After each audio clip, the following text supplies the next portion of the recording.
அடுத்ததாக Shrimati Dhanalakshmi Natarajan, mother of Shri Senthil Natarajan, vice chairman, Kovai Pazhamudhir Nilayam. அம்மா நமஸ்காரம். உங்களுடைய சன் கோவை பழமுதிர் நிலையம் நம்ம எல்லாருக்கும் தெரியும். டெய்லி பழம் வாங்கிட்டு இருக்கோம், ஜூஸ் சாப்பிட்றோங்க. அவரை தூங்க வைக்கிறதுக்கு பழமணி அப்பா பாட உச்சஸ்தாயில் நீங்கள் பாடினா அவர் எப்படி தூங்குவார்னு நாங்கள் யோசிக்கிறோம். அவருக்கு மல்டிபிள் சாய்ஸ் கொஸ்டின்ஸ் கொடுத்தா கூட சுட்ட பழம் வேணுமா சுடாத பழம் வேணுமான்னு கேட்பார் போல இருக்கு. ஸோ பழம் அப்படிங்கிறது நம்முடைய கலாச்சாரத்தோட பின்னி படைஞ்ச ஒரு விஷயம் இல்லையா? யாரை பார்க்க போனாலும் நம்ம பழம் வாங்கிட்டு போவோம். ஏன்னா அந்த கலாச்சாரம் என்ன சொல்றதுன்னா, அந்த வேர்கள் எப்படி வளர்ந்து முழுமையாகிறதோ அந்த மாதிரி வாழ்க்கை முழுமையாகணும். அதற்கு அடையாளமாகத்தான் அதற்கு பழத்தை சமர்ப்பிக்கிறோம். அந்த வகையில் தேசங்கள் கடந்து சாதனைகள் படைத்து வரும் உங்களுடைய இந்த பயணத்துல உங்களுடைய மகன், நீங்க தான் ஞானப்பழம், அந்த ஞானப்பழத்தோட ஜூஸா தான் நான் இருக்கேன் அப்படின்னு சொல்லி இப்போ பேச வருகிறார். Please sir. இந்த ஸ்டேஜ்ல தமிழ்ல பேசணும்னு ஆசைப்படுறேன். அம்மாக்கு புரியணும், அப்பாக்கு புரியணும். ஃபர்ஸ்ட் என்னோட முதல் தேங்க்ஸ் முரளி அண்ணாக்கு சொல்லிக்கிறேன். இந்த மாதிரி ஒரு ஃபங்க்ஷன், இந்த மாதிரி விஷயத்துக்கு அம்மாவை நான் சின்ன வயசுல இருந்து ரொம்ப ஆசைப்படுவேன். அம்மா ஏதோ ஒரு ஸ்டேஜ்ல பெருசா கௌரவம் பண்ணணும், நம்மளே ஏதாவது அரேஞ்ச் பண்ணி பண்ணலாமா, அது கொஞ்சம் சீப்பா வடிமேன்னு சொல்லி மைண்ட்ல யோசிப்பேன். இந்த மாதிரி அவர் கூப்பிட்டு எனக்கு டிசம்பர்லயே சொன்னாரு, இது மாதிரி ஒரு ஃபங்க்ஷன்ல அம்மாவை கௌரவப்படுத்தலான்னு இருக்கேன்னு. ரொம்ப சந்தோஷப்பட்டேன். ஃபர்ஸ்ட் ஆஃப் ஆல் அதுக்கு முன்னாடி ஒரு பெரிய தேங்க்ஸ் முரளிநாக்கு சொல்லணும். கோவை பழமுதிர் நிலையம், கோவையிலிருந்து இங்க பேர் எடுத்தது கிருஷ்ணா ஸ்வீட்ஸே கோவை கிருஷ்ணா ஸ்வீட்ஸ்னு சொல்லுவாங்க. அந்த மாதிரி கோவை பழமுதிர் நிலையம்னு பேர் வைங்கன்னு சொல்லி அந்த நேமுக்கு ஃபுல் கிரெடிட் அண்ணா கிட்ட தான் கொடுக்கணும். ஏன்னா அந்த பேர் அண்ணா கொடுத்த பேரு. ஒரு அயன் லேடி மாதிரி இந்த பிசினஸ்க்குள்ள இருந்து ரொம்ப சப்போர்ட் பண்ணது எங்க அம்மா. அம்மாவை பொறுத்த வரைக்கும் எப்படின்னா, அப்பாவோட ஹார்ட் ஒர்க் பின்னாடி அம்மா எப்பவுமே ஒரு சப்போர்ட் கொடுத்துக்கிட்டே இருப்பாங்க. நீங்க பண்ணுங்க, தைரியமா பண்ணுங்க, என்ன ஆயிட போகுது. ஏன்னா சென்னையெல்லாம் எங்களுக்கு பயம், சென்னையில போய் கடை போடலாமான்னு எல்லா லேடிஸும் பயந்துக்குவாங்க, வேண்டாம்னு சொல்லுவாங்க. அம்மா பொறுத்த வரைக்கும் புது புது இனிஷியேட்டிவ் பண்ணிட்டே இருக்கணும். கடையில நம்ம ஏன் கிராசரி ஆரம்பிக்க கூடாது, ஏன் நம்ம ஸ்நாக்ஸ் எல்லாம் விற்க கூடாது, நிறைய ஐடியாஸ். இன்னைக்கும் பாத்தீங்கன்னா ஒரு 3 monthsக்கு ஒருக்கும் ஏதாவது ஒரு புது ஐடியா அம்மா கொண்டு வந்துட்டே இருப்பாங்க. அதை நாங்க கமர்ஷியலைஸ் பண்ணிடுவோம், அவ்வளவுதானே தவிர பட் ஐடியா எல்லாமே எங்க அம்மாவோட ஐடியா தான். அடுத்தபடியா அவங்க ஒரு சின்ன உங்க சைல்ட்ஹுட்ல இருந்து ஏதாவது ஒரு நினைவு அதை சொல்லுங்க அப்படின்னு சொல்லி கேட்டாங்க. என்னோட ஃபேவரட் நான் சொல்றேன். நான் அப்போ ஃபர்ஸ்ட் ஸ்டாண்டர்ட் கிட்டு. நான் ரொம்ப டைனி பியூனியா இருப்பேன் கிளாஸ்லயே. நான் தான் ஷார்டஸ்ட் கிட்டு, பியூனி கிட்டு. அப்போ எனக்கு பெரிய கான்ஃபிடன்ஸ் எல்லாம் இல்லை. ஒரு தாட்டி நான் கிளாஸ்ல இருந்து வந்துட்டு அன்னைக்கு தான் ஃபர்ஸ்ட் எக்ஸாம் முடியுது, ஃபர்ஸ்ட் மிட் டேர்ம் எக்ஸாம். அதில் நான் 18th ரேங்க் வாங்கியிருக்கேன். அம்மாட்ட நான் சொல்றேன், அம்மா இது மாதிரி ஏதோ இன்னைக்கு ரேங்க் கார்டு ஒன்று கொடுத்தாங்கம்மா, 18th ரேங்க்கு. ஃபர்ஸ்ட் ரேங்க் ஒரு பையன் வாங்கினா, அந்த பையனுக்கு அந்த அவார்டு கொடுத்தப்ப எல்லாரும் கை தட்டினாங்கம்மா அப்படின்னு சொல்லி நான் அம்மாட்ட சொன்னேன். இப்போ அம்மா சொன்னாங்க, நீ எது நினைச்சாலும் உன்னால பண்ண முடியும், நீ ஆசைப்பட்டீங்கன்னா அடுத்த தாட்டி நீ தான் ஃபர்ஸ்ட் ரேங்க் வாங்கலாம், அதுக்கு கொஞ்சம் எஃபர்ட் போடணும், நான் உனக்கு சொல்லி கொடுக்குறேன், அடுத்த தாட்டி நீ கண்டிப்பா வாங்கிடுவ, உன்னால முடியாதது எதுவுமே கிடையாது அப்படின்னு சொல்லி அம்மா அப்ப சொன்னது எனக்கு கரெக்டா ஞாபகம் இருக்கு. எந்த லொகேஷன்ல எங்க வீட்டு அந்த படிக்கட்டுல உட்கார்ந்து எனக்கு சொன்னது எல்லாமே எனக்கு அப்படியே ஞாபகம் இருக்கு. அந்த டேல இருந்து நான் ஸ்கூல் முடிச்சு வர்ற வரைக்கும் I always scored first rank and she stood by it. அதாவது எனக்கு எப்படின்னா ஒரு ஸ்டேட் ஆஃப் கான்ஃபிடன்ஸ் லெவல், ஒரு ஓவர் கான்ஃபிடன்ஸ் லெவலுக்கு என்னை கொண்டு போயிட்டாங்க.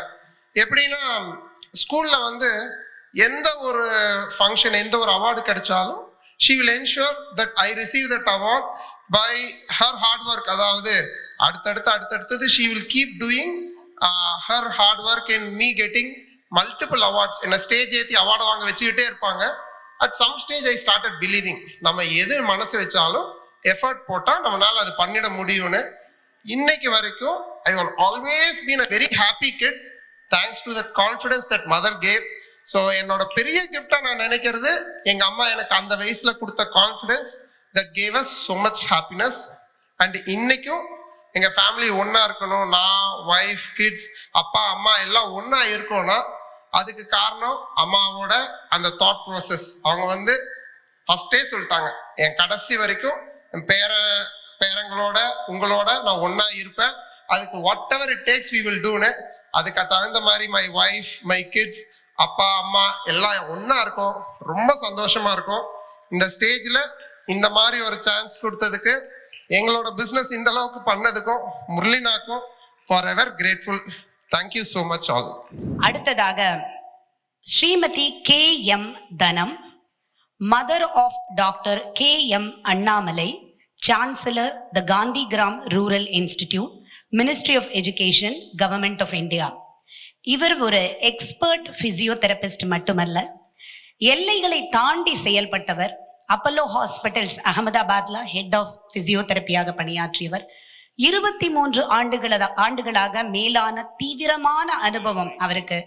இந்திய கிரிக்கெட் அணியுடன் பிசியோதெரப்பி சொல்யூஷன்ஸ் வழங்கி மிகவும் மதிப்புமிக்க இந்த பங்களிப்பை செய்திருக்கிறார். ஏன்னா நம்மளாம் கிரிக்கெட் மேட்ச் பார்க்கும்போது நம்ம பார்த்துருக்கோம், உடனே கை தட்டிட்டாங்க கிரிக்கெட் மேட்ச்.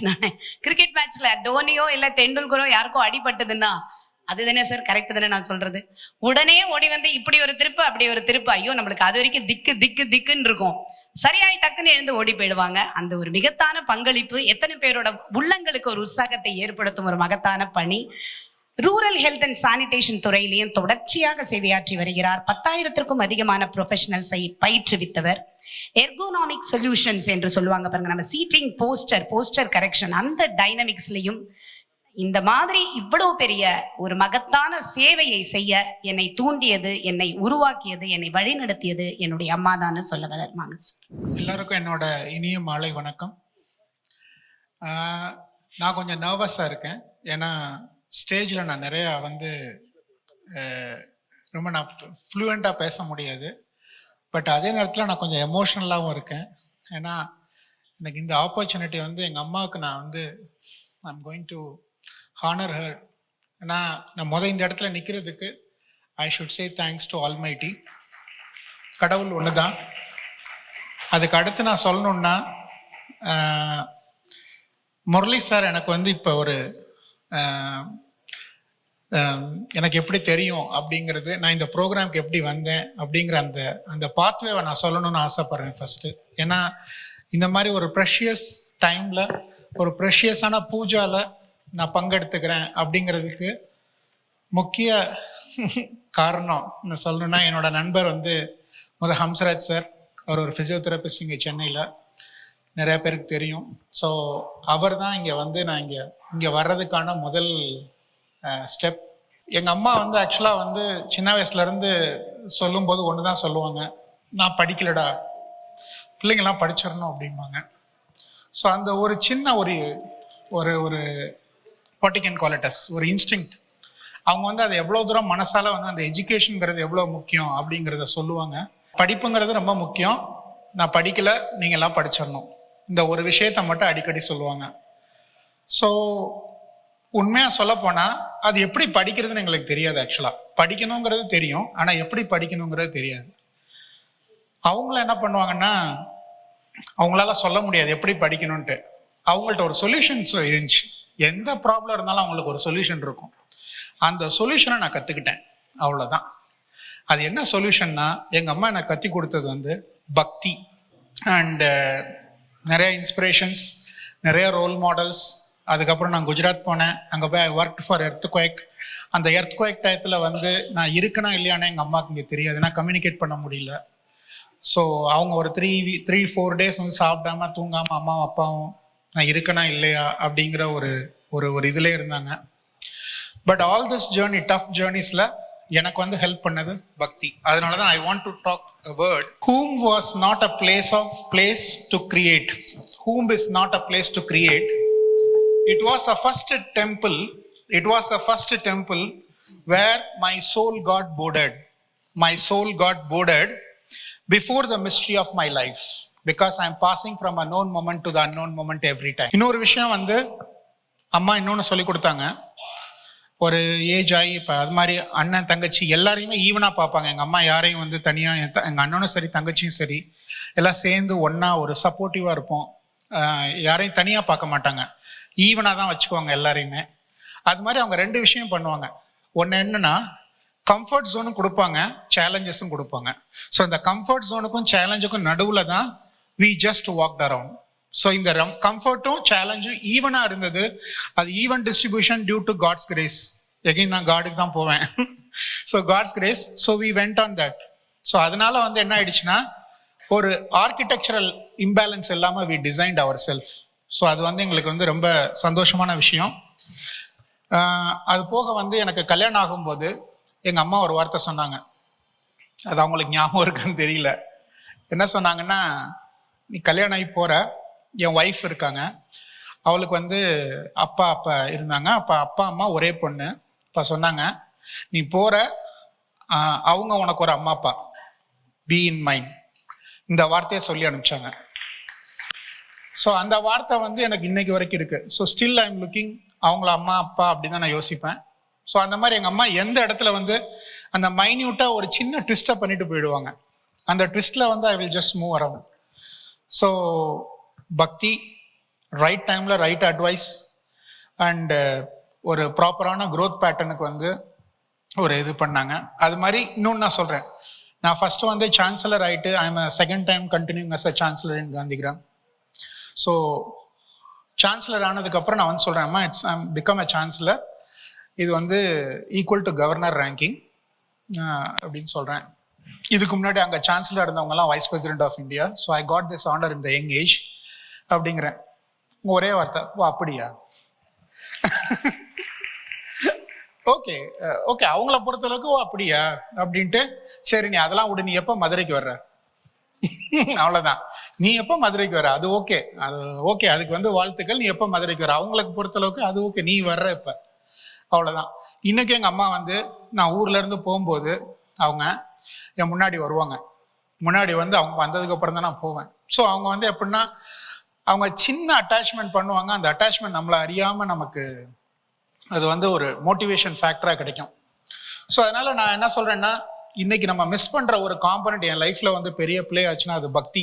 அதை வந்து அண்டர் எஸ்டிமேட் பண்ணாதீங்க. It is very powerful tool. இந்த பக்தியை வந்து நம்ம விளையாட்டை எடுத்துக்கோம், because we not feel it. ஆனால் அது வந்து it creators a wonderful soul in you really. ஏன்னா நம்ம வந்து இப்போ எங்கள் அம்மா வயிற்றுல நான் பிறந்ததே வந்து it was a soul which is basically selected her womb. So in that sense நம்ம வந்து மதரோட உடம்ப வந்து ஒரு ஃபிசிக்கல் ஹூம்பை நம்ம பிறந்ததுக்கு அப்புறம் அது டிவைன் டெம்பிள் அப்படின்னு நமக்கு தெரிஞ்சுக்கிறதுக்கு இத்தனை வயசாயிடுச்சு. அதை தெரிய வச்சது நீங்க தான் சார். தேங்க்யூ ஸோ மச் அம்மா. தேங்க்ஸ்மா. தேங்க்யூ.